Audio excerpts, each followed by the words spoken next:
और अब इस वक्त की सबसे बड़ी खबर ये है कि वसीम खान साहब ने इस्तीफ़ा दे दिया है पीसीबी चेयरमैन। और वसीम खान साहब ने इस्तीफ़ा क्यों दिया, उसके पीछे अवामिल क्या थे और अब वो सीईओ आगे पीसीबी सीईओ और वो क्या करने जा रहे हैं अब पीसीबी वाले और उनकी जगह पर कौन आएगा, इन तमाम मामलों पर हम बात करेंगे। हमारे पास सीनियर स्पोर्ट्स जर्नलिस्ट जनाब डॉक्टर नोमान न्याज साहब मौजूद हैं और उनके पास भी सारी खबरें होती हैं। अस्सलाम वालेकुम डॉक। वालेकुम सलाम, कैसे हैं आप शिफा और अवैस, खैरियत से? अस्सलाम वालेकुम सर, बिल्कुल ठीक ठाक हैं। ये बताएं, did it come to you as a shock और वाज दिस एक्सपेक्टेड?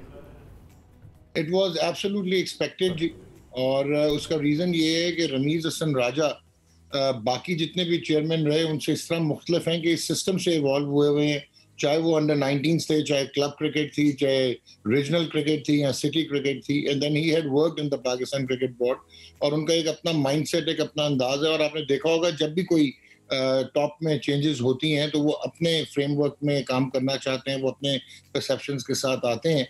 और वसीम खान थोड़े से आउट ऑफ प्लेस लग रहे थे और रीज़न था एग्जीक्यूटिव पावर्स का। और ये प्रॉब्लम शायद it may be a surprise to you, इनको लेके आए थे एहसान मानी साहब थ्रू अ प्रोसेस, जो एडवर्टाइजमेंट आज से 2.5 साल पहले। लेकिन एहसान मानी साहब और इनके दरमियान भी एक कोल्ड स्पेस क्रिएट हो गई थी when it came to sharing the executive powers. और ये हमने देखा जी कि पहले भी पाकिस्तान क्रिकेट बोर्ड में, अगर आपको याद हो, कि शहरयार खान साहब चेयरमैन थे और नजम सेठी साहब एग्जीक्यूटिव थे, तो वहां पे भी ऐसे लगता था बोर्ड में कंफ्यूजन थी कि कौन चेयरमैन है और किसकी बात सुननी है। So probably it was more about the executive authority. और मैं ये समझता हूँ और बड़ा ब्लंटली कहूंगा कि रमीज राजा इस टाइप ऑफ अ मैन जो मेजर डिसीजन मेकिंग अपने पास रखना पसंद करेंगे। एंड अगर आप एक और चीज रिमाइंड करवाऊं आपको कि वसीम खान के टेन्योर की एक्सटेंशन की भी बात हो रही थी। ये फरवरी में एक्सपायर हो रहा था 2002 और इनको बल्कि पे रेज भी दिया गया था कपल ऑफ मंथ्स अगो। तो अब ये जो सारा मामला हुआ है इसके अंदर इसका मतलब है ये कि इख्तियारात की जाएंगे। अच्छा, लॉजिकली हम देखें तो होना यही चाहिए कि एक शख्स के पास इख्तियार होना चाहिए, वरना अगर 2 लोग होंगे, 3 लोग होंगे तो फिर वो टू मैनी कुक्स वाली बात होगी और कॉन्फ्लिक्ट होंगे। तो एक तो जिस तरीके से रमीज साहब ने पहले वकार यूनस और फिर मिसबा वो दोनों गए, फिर उसके बाद अब ये गए हैं, तो बुनियादी बात यही है कि it's all because Ramiz Raja wanted to change things. Of course ये Ramiz type of a man के जो कि डिसीजन लेते हैं और रेडिकल डिसीजन भी लेते हैं, प्रैग्मेटिक हैं। और आपको एक इंटरेस्टिंग चीज बताऊं कि ये जो चीफ एग्जीक्यूटिव की पोस्ट है ये फर्स्ट टाइम पीसीबी में आई थी जब पीसीबी इसको किया गया था फ्रॉम बीसीसीपी, और ये एससीसीपी से इन्होंने इसको इक्वेट करवाया था। और माजिद जहांगीर खान चीफ एग्जीक्यूटिव थे, लेकिन फिर आरिफ अली खान अब्बासी चीफ एग्जीक्यूटिव रहे, रमीज राजा खुद सीईओ रहे। लेकिन ये सीईओ उस वक्त होते थे जिस वक्त चेयरमैन ऑलमोस्ट सेरेमोनियल होते थे।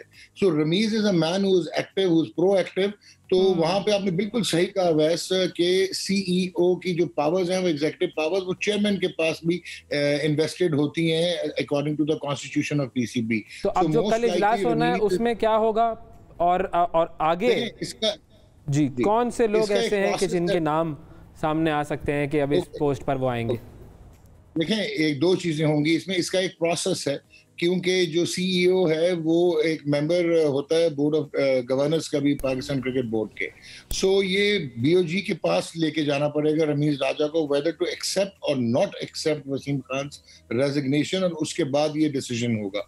उसके बाद इनका जो प्रोसेस मैंडेटेड है वो ये है कि यहाँ ये एडवर्टाइजमेंट दोबारा एडवर्टाइज करेंगे पोस्ट को, और उसके बाद कैंडिडेट्स आएंगे और एक प्रोसेस होगा और एक इन हाउस बोर्ड बनेगा।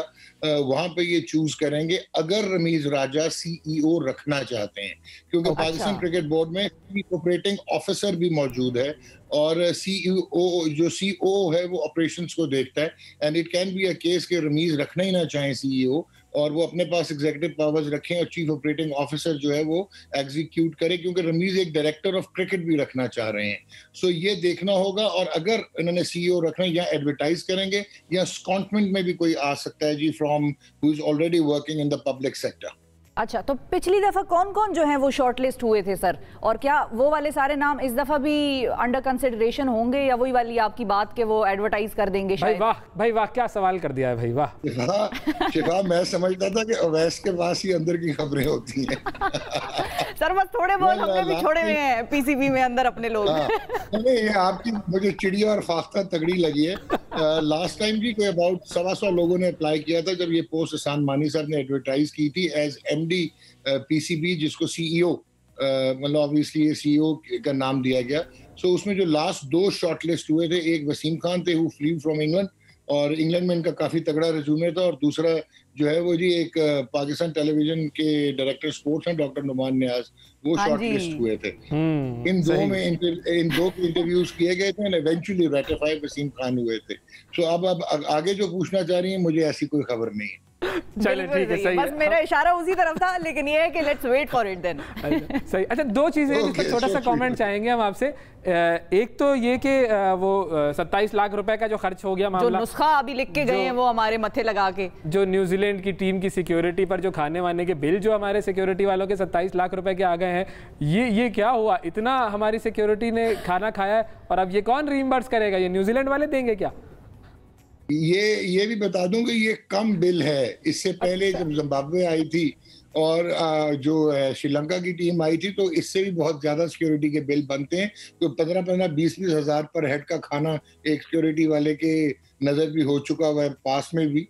एंड ऑब्वियसली ये तो ऑडिटर्स जाने और पाकिस्तान क्रिकेट बोर्ड जाने, but these things they have happened. और अगेन अवैस और शिफा ऑन ए सीरियस नोट, शायद वसीम खान का जो मैंडेट था उसमें एक चीज तो ये थी जो बाहर से इन्होंने इंटरनेशनल टीम्स को अट्रैक्ट करना था, जिसमें वो कदरे कामयाब रहे।